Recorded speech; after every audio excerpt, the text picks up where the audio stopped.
Hey YouTube, Alex here, and in today's video I want to answer the question, why do some expats become cynical? Point number one is that paradise loses its luster. A lot of people come over here to Southeast Asia as an example, expecting it to be paradise, and it's not. There are certainly some challenges, some imperfections, some different things that we may not like. What initially is amazing, where all we're seeing is the positives and maybe we're overlooking some of the negatives or some of the downsides, becomes normalized to a lot of us, such that the things that we used to be impressed by are now normal, and things that we used to tolerate become disadvantages. I know for myself, the hot and humid weather I initially really enjoyed. Now there are days where I'm like, oh great, yet another hot and humid day. I do find myself at times missing the wonderful weather that I had back in California. California happens to be my favorite weather in the world, and this feeling definitely has me thinking about countries where the weather is more similar to California. Point number two would be relationship issues. I think some people expect that if they move to a different country, they're going to find their perfect or their ideal relationship. They think that it's an issue with their dating prospects back in their home country. They don't realize it may be an issue with them. Even if it's not an issue with them, they might not realize that there are challenges in relationships anywhere you go in the world. There's no perfect location for relationships. They go in expecting romance, and for some of them, they turn into an ATM machine. They're expected to pay for all kinds of things.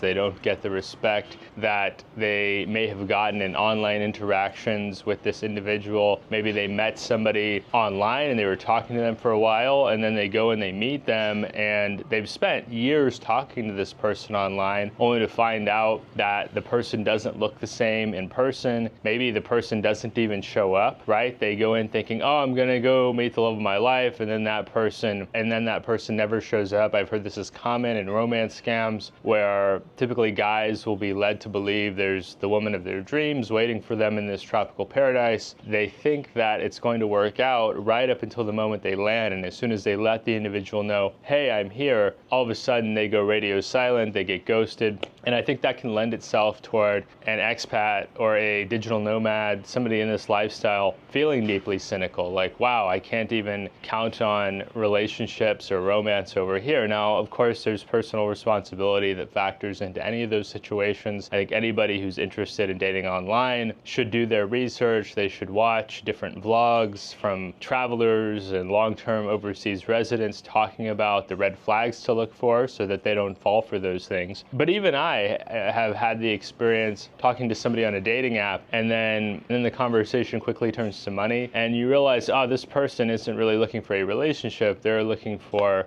financial support. And you see this too with some prospects overseas, where they possibly developed an unsavory reputation such that they are no longer trusted by their local options, and so they go online because people online don't have that context. They don't see their day-to-day interactions, they don't know about their history, they are a bit naive, and in some cases, people looking to date online, some of them may have not dated in decades, right? Maybe they're dating online because they lost their spouse, maybe they're dating online because they went through an unfortunate divorce situation. There could be a lot of different reasons why somebody goes in expecting this and getting that. Number three is that they don't build a life, and as a result, they get bored. They go from this lifestyle back home where they're perhaps in a leadership role in the business world. Maybe they're a high-powered lawyer or doctor. Maybe they manage quite a few employees, and then they go overseas and they don't know what to do with their time. They've got all this free time. They have never had this much free time on their hands. I think that's why you see so many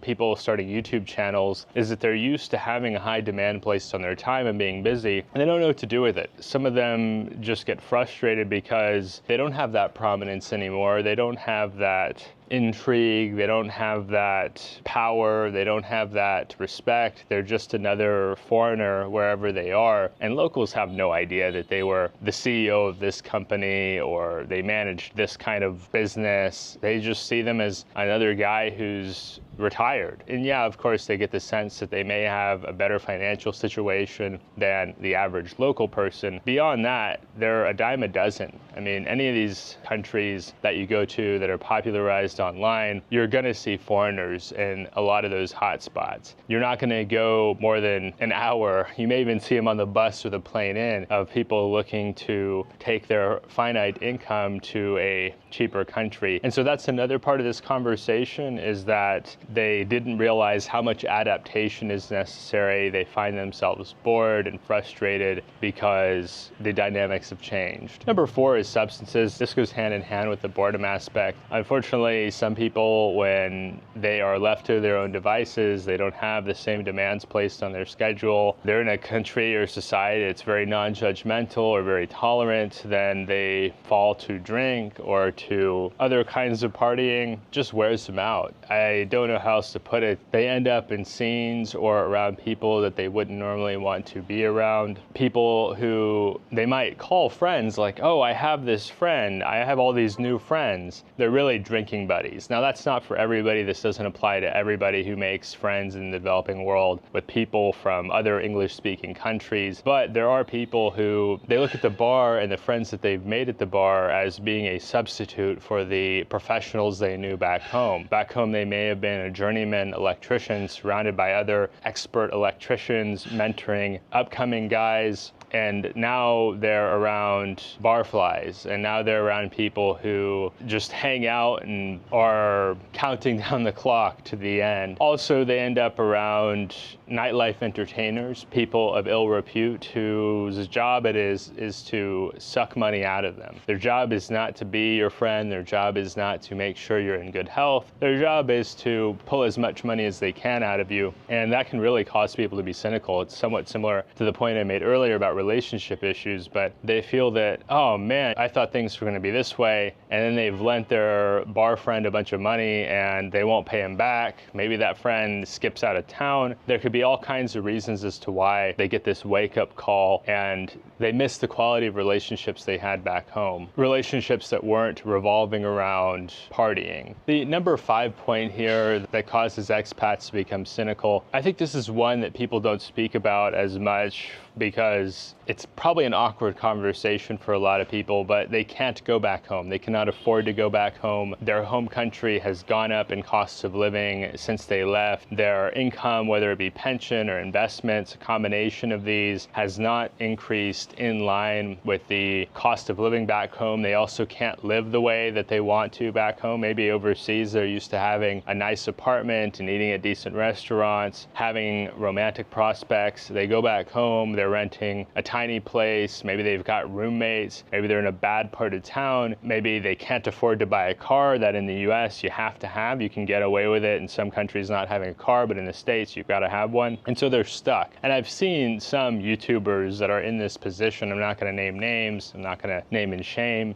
but you see some of these guys that they feel like, time for this experiment to be over. They don't like the weather, they struggle with the language barrier, they haven't made the quality of friends that they thought they were going to make. Maybe their romantic relationships didn't work out and they'd like to go back home. They miss their family, their remaining family back home. They miss their friends back home. They miss being around people with whom they have a lot of shared experiences, like, oh, you remember that moment in US history? Oh yeah, that was really a strange time. And yes, you do have the internet to facilitate some communication, but it's not the same as being able to just go up to people and have those kinds of conversations. I know a common thing that people talk about is just make friends with other English speakers. Well, the Western democracies are unique and different from one another, and I often hear from some people, oh, we don't like Americans, or oh, we don't like Australians, whatever it may be. So it's not to say, oh, they look like me, so we're gonna have all this stuff in common. That may not be the case. So this has been 5 reasons why some expats do become cynical. Let me know down in the comment section below if you can think of any reasons why you've seen some expats become cynical. If you yourself have become more cynical, feel free to chime in. I think it helps to facilitate an interesting conversation. If you found value in this video, give us a thumbs up. It helps with the YouTube algorithm. Even a thumbs down actually does boost us in the algorithm too, because the algorithm does not differentiate between different types of engagement. Finally, if you want to see more content like this, subscribe to the channel down below.